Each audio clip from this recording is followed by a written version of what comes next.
Alors les désavantages des uns et des rasters et des vecteurs. Bon, pour le modèle raster, donc c'est quelque chose qui génère de très gros fichiers. Là, c'est vraiment une limitation très importante quand on travaille sur des objets qui sont régionaux, nationaux, etc. On génère très vite de très gros fichiers. La topologie donc est difficile à analyser et souvent les sorties graphiques sont moins esthétiques.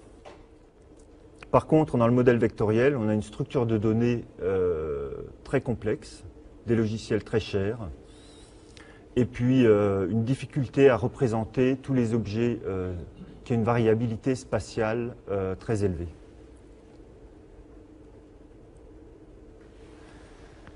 Donc juste en conclusion, donc, pour cette partie sur les deux modèles vecteur et raster, donc les données vectorielles sont souvent produites par digitalisation directe, soit de données de terrain, soit de cartes, papier, alors que le raster est généralement produit soit par des scans, des photographies, voilà.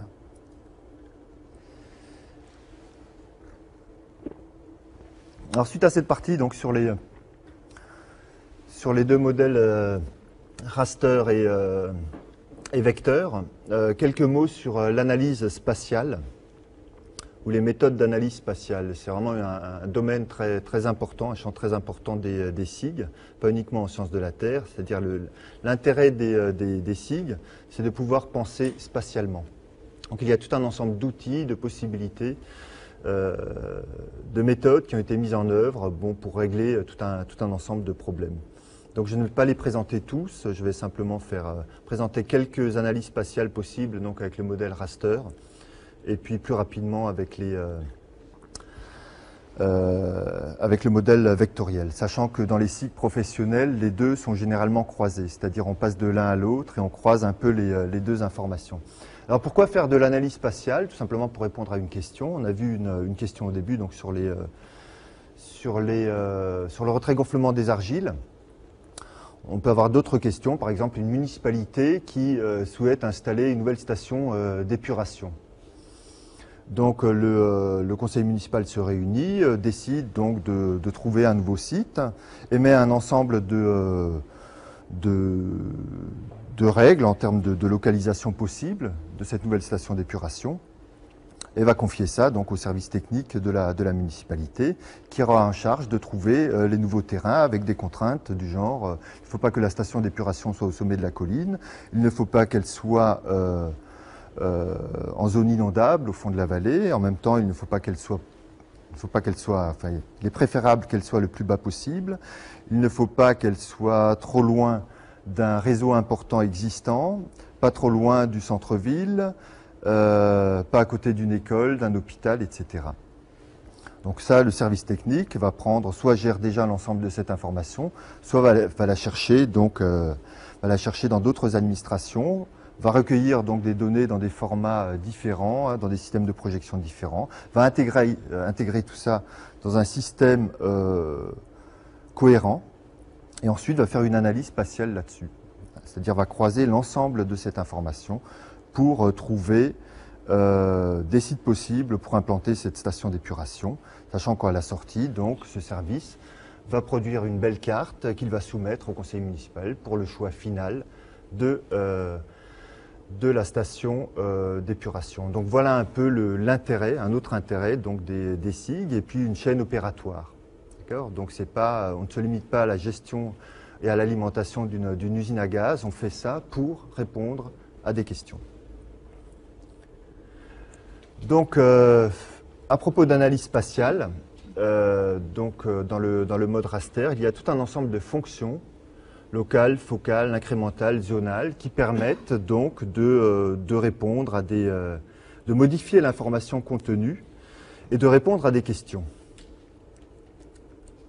Alors voilà par exemple un exemple de fonction locale. On prend une grille, hein, on met en œuvre un opérateur là-dessus. On peut l'additionner par exemple à une autre grille et avoir un plan résultat ou recoder cette grille. On peut reclasser par exemple des grilles. On peut avoir une grille en entrée avec une valeur de pixels, 1, 2, 3, etc. Décider donc que tel pixel, c'est-à-dire on veut simplifier cette grille, dire tel secteur est favorable pour ceci, et tous les autres secteurs sont favorables pour cela. Donc on reclassifie cette grille, on a une grille en sortie codée 10, 20. Par exemple ici on a une représentation donc d'une géologie sous forme de grille, et on décide donc que telle lithologie est favorable à ceci ou à cela, et telles autres ne sont pas favorables. Donc on va la recoder de façon binaire. Donc c'est quelque chose qui est vraiment très facile à mettre en œuvre avec un SIG.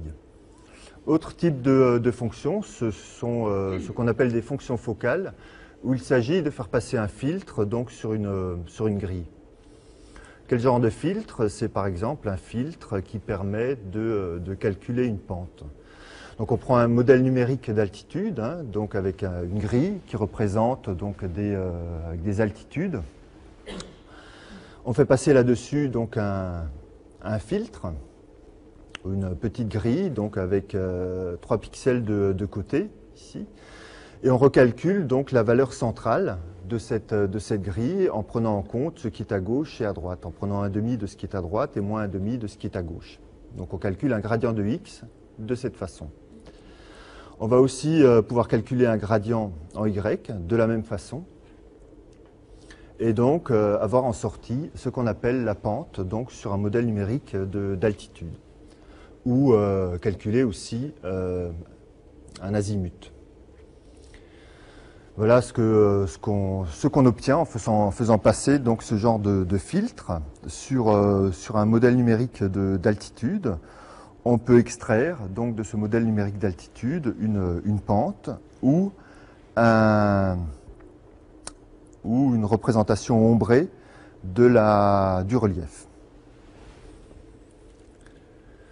Autre type, par exemple de fonction focale, on peut être intéressé par les secteurs qui présentent la variabilité lithologique la plus importante.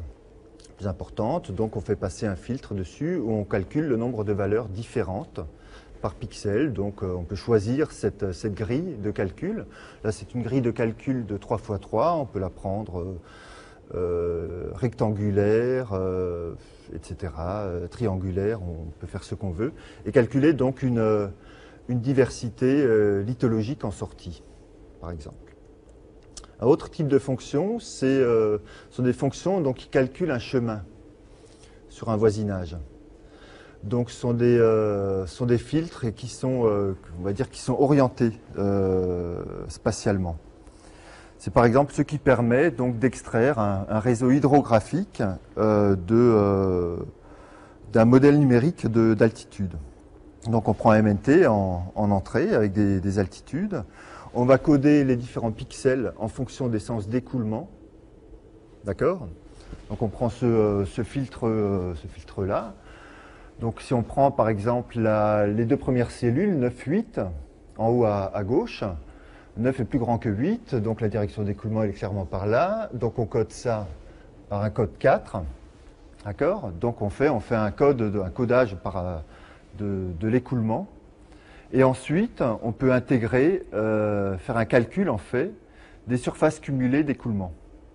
Un calcul de surface d'écoulement où l'on voit très bien, par exemple, ici, la première cellule, le premier pixel, ici, il n'est alimenté par rien, donc il a un codage de 1.